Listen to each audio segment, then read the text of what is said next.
Hello everyone, welcome back to Technique. This is your Saneth. So let us know what is GSoC, Google Summer of Code, and in this we have two types: organizations and another one is contributors. The contributors means we, the students, are who are open source applicants able to code. Okay, so organization eligibility is separate criteria. GSoC contributor eligibility is separate criteria. So for this we have must been 18 years old and also been student or also open source applicant. So these are the terms and conditions. You can look into the website and also you can go through it for better information and better understanding of GSoC. So this is a very golden opportunity. Who are interested to submit or who are interested to contribute for the open sources, you will get stipend and also get recognized by Google. Okay, this will boost your resume.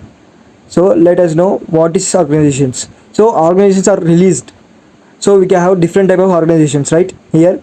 All means the all organizations come under one.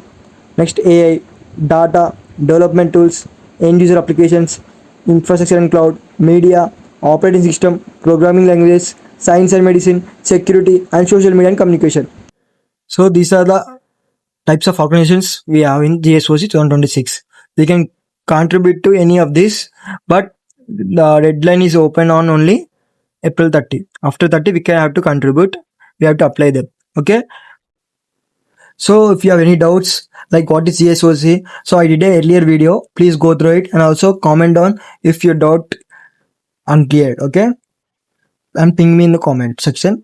And most importantly, don't forget to subscribe because I will post regularly on the GSoC and like these different stuffs. So make sure you have to be subscribed and then you get instant notifications from my side.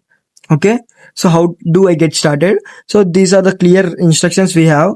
So see, understand and analyze and then work. Okay, these are steps to work with the GSoC. So we have sub organizations also. In that also different sub organizations we have. So we have to choose which organizations we are going to work, right? So some are not participating GSoC last year compared to. So click explore what is there in the what page. Do like this, explore, and also join the channels, join the announcements, read what we have to do for that, what we have to plan and how to implement, what are the tools required to us and when we have to implement and what is the deadline. So these are the most common things you have to be noticed. Okay, if you have any doubts, please comment me. I will reply as soon as possible. Okay, thank you.